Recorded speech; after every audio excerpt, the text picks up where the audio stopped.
Well, welcome to our study on Deuteronomy chapters 14 and 15. In past weeks, we have spent the first half of our study time looking at the passage in Deuteronomy, and then the second half of our time looking at one of the Ten Commandments. And we have covered the first four of the Ten Commandments. This evening, we're going to do something a little bit different. We're just going to devote our time to looking at the passage in Deuteronomy 14 and 15. So let's jump in. In the first two verses of chapter 14, we find really the thesis for these two chapters. He says, chapter 14, verse 1, "You are the children of the Lord your God." And a little later on, he says, "For you are a people holy to the Lord your God.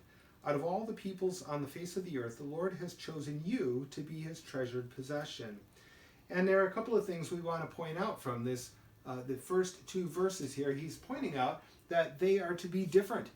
They are to be different, that he chose them. And because of that, they're going to be holy, and they belong to him. He says, you are the children of God, and you are in his possession. They belong to him. And it's interesting that we have a very similar passage applied to us as believers in 1 Peter chapter 2. It says, "But you are a chosen people." This is verses 9 and following. "A royal priesthood, a holy nation, a people belonging to God, that you may declare the praises of him who called you out of darkness into his wonderful light." And there we have the same two concepts. You are chosen and you are holy. You belong to him and you are holy. You are a different group of people. Well, he spends the rest of chapters 14 and 15 telling them how they are going to be different. And the very first part is that he tells them they are not to worship like others. He tells them that they're not supposed to cut themselves or shave the front of their forehead. And you might say, well, that sounds a little bit bizarre. What was that all about? Well, that was a pagan cult practice. That was a way of worshiping idols. And we find this happening in several different places in the Old Testament. And he says, no, we're not going to do that anymore. That's not what worshiping Yahweh is all about. He tells them also that they are not to eat like others. So they're not going to worship like others, but they're also not going to eat like others. And he gives them these dietary laws. Now the dietary laws, we are left to speculate why he chose certain animals. We do know more about what causes disease now than we used to then, and so we can speculate that the Lord has given some of these restrictions for health reasons. Some animals are healthier to eat than other animals. But also, some of these animals we know were used as practiced in cult practices, right? They were used in ways of worshiping other gods, and there are certain superstitions that were attributed to those animals. And he says, no, we're just going to stay away from all of those. Those are not going to have anything to do with the way you worship Yahweh. This is different. You are going to be different. And then finally, it demonstrates an allegiance to God in order to distinguish themselves from all other nations. Remember, he says you're a holy nation. And that's not just holy in the sense of being morally pure. It's holy in the sense of being set apart. You are selected by God. You're going to be different. And he says one of the ways that other people are going to recognize that you're different is that you don't eat the same kinds of foods that they eat. And you're going to be very careful about this. Now, when we get to the New Testament, Jesus, he brings more purpose to the dietary laws for us. He says, look, it's not actually what goes into your mouth that makes you unclean, that is morally or spiritually unclean. That's not actually what makes you unclean. What is unclean is what comes out of your heart, right? So you have these evil thoughts that grow in your heart, and they come out in different words or attitudes or actions. And he says, so the real problem and the real concern is to set yourself apart in the way that your heart is. That you are going to abstain from immoral or unrighteous behavior and thoughts and attitudes.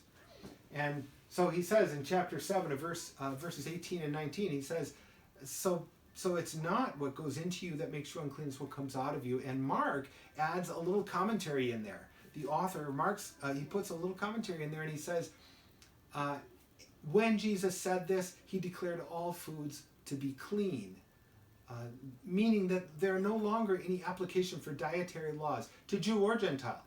They're done. They were terminated upon the completion of the Mosaic covenant, and that happened at the end of Jesus' life when he died on the cross. And he says, okay, so you're going to be different. You're going to be different another way, and that is the giving of your possessions. We're going to have some very different ways of looking at your possessions and what you're supposed to do with them. And the very first one is you're going to give 10% of your possessions to God, and it's going to have to be at a distant place. Now, we talked about this last week, that Moses had said, look, I don't want you worshiping under every spreading tree and every hill. What you're supposed to do is there are going to be designated places to go worship the Lord. And we talked about various places during the time of the judges that were selected as places of worship, but eventually it was settled that it was going to be Jerusalem. And God says, it's in Jerusalem I'm going to place my name, and you're going to make a pilgrimage there to worship me. When you come to bring these offerings, you're going to have to travel. You're going to have to travel to get there. And he says there's a reason for that. He tells us right here in this passage, verse 23, he says the reason is that you would learn to revere God. Well, how would this teach us to revere God? Well, I think of two things. One is that it would cost them something to give 10% of their possessions, right? That's it's not 1/2 of 1%. It's not 100%. It's not like it's meaningless, nor does it make me destitute. But it does remind me that it's substantial, so it costs me something. When it costs me something, I'm reminded that all of my possessions came from God. And ultimately, they all belong to God. I'm nothing but a steward of the goods that God has entrusted to me. And so we are acknowledging all resources come from and belong to God, but also it provided for God's servants. At that time, it was the Levites. There were 12 tribes of Israel, and one tribe was designated as the priests. All of the priesthood would come out of the Levites, and they were responsible for all temple worship. And consequently, Moses commanded Joshua, don't give the Levites any property. They're not supposed to spend their time in farming or gardening or shepherding. They're supposed to devote their time to serving the Lord. And consequently, the people will be responsible to support them. And that's what the 10% was supposed to do. 10% was supposed to go to the temple, and there those people, those resources would be spread around to support the Levites. It was also at a distant place. So he tells them, you're going to have to travel to get there. Why? Well, because it's not supposed to be casual, right? This is not supposed to be convenient. It's supposed to be something where I'm dedicating myself. Oh yeah, this requires something of me to go worship God, but there's value in doing that. I'm going to dedicate myself to doing that.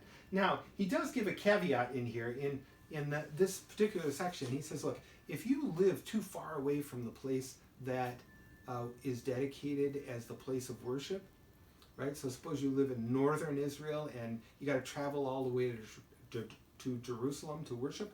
And he says, if that's too far for you to travel with your lambs and your little goats and your new heifers, your new cattle, here's what you do. Just sell it in your local town. Get the money, travel to Jerusalem. When you get there, you can buy these things again, repurchase them.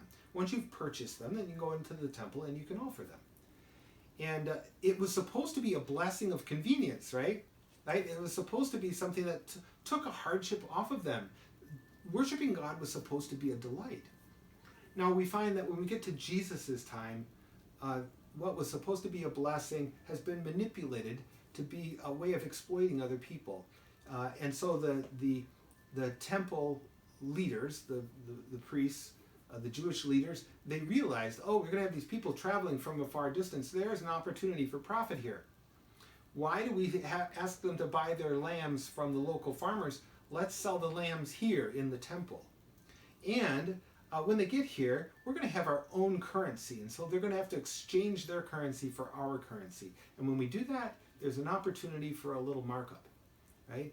And so they were taking a cut each time we transferred from one currency to another currency, from that currency to the temple sold lambs and goats and so on, they were making profit off of it. And it was really extortion is what it was. And in fact, Jesus comes and when he clears the temple, he accuses them. He says, you have made this into a den of robbers. Why robbers? Well, they were extorting money from people. It was not just a profit-making endeavor. It was a way of getting money from people who were obligated to come and make this offering. And so he clears the temple. He says, no, that's wrong. That was not the whole point here. Good. Well, he also says that 10% every 3 years was to be not given to the temple. Every 3 years, you were supposed to keep it in the local towns. Well, why is that? Because not all of the Levites lived in Jerusalem. They were actually spread around the country. And so what if the Levite lived far away from Jerusalem? How does he get his pay from Jerusalem? Also, there were poor people in the land. And so this was a way of devising the storage of materials that were going to be used to care for the Levite and for the poor, the needy. And he gives a list of who those needy might be. The fatherless, the widow. He also talks about the alien. This is distinguished from the foreigner. The foreigner is passing through, maybe just traveling, maybe there to make some money, but the alien has aligned himself with the Israelites. He hasn't become a Jew, but he says, look, I want to assimilate with your culture. I want to live with you people, and I like it here. He probably was at a financial disadvantage. He couldn't own land. So he would have been in need as well. This 10% was supposed to be kept in the local town and then distributed over 3 years to meet the needs of all of these people.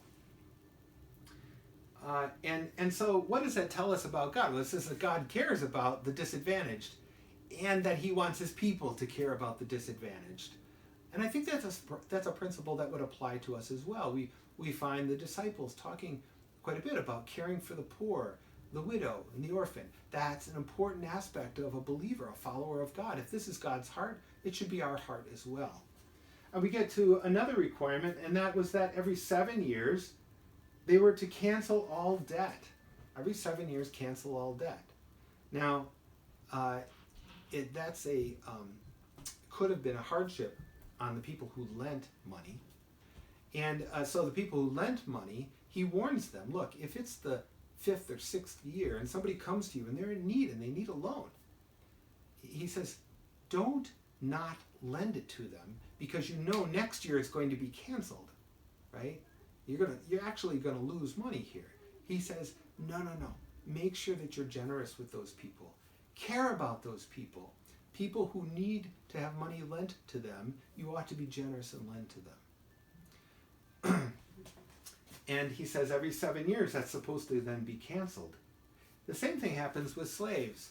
Now these were bondservants, right? These were Israelites who came into a financial need and they didn't have the resources to pay off their financial need. And so they came to people who had the resources and they said, look, I'll sell myself to you.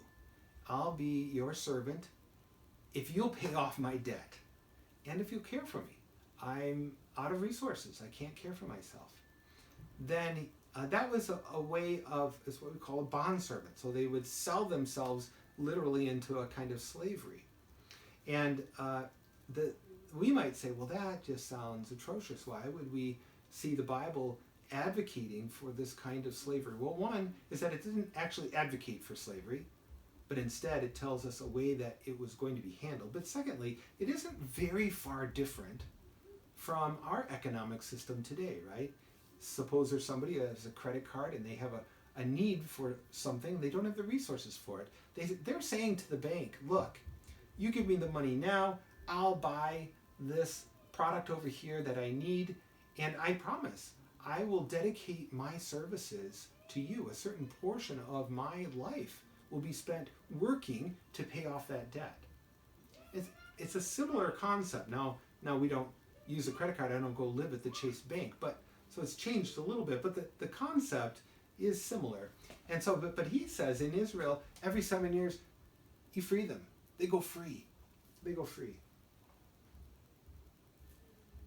Now here are the attitudes, and he spells out some attitudes for us. First, he says, look, do not be hard-hearted or tight-fisted.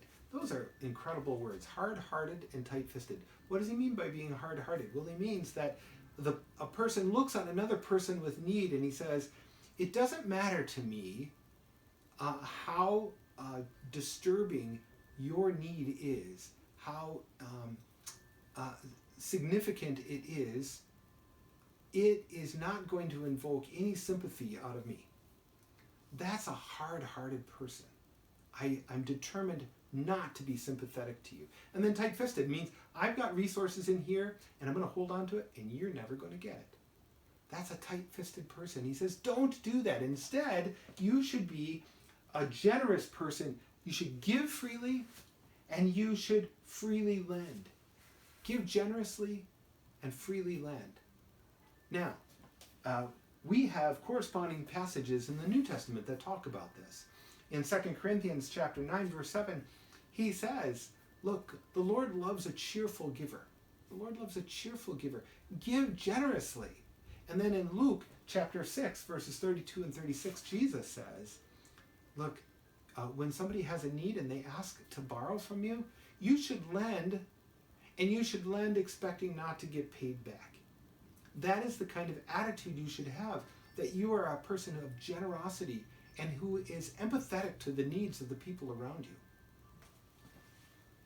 Now I want to point out here also, the animals that were to be given, right? So they were traveling a long way and they're supposed to give 10% of their goods to the temple. He says, now there's one last thing at the end of chapter 15. One last thing I just want to tell you. Make sure you don't bring me defective animals. I don't want the lame and the blind.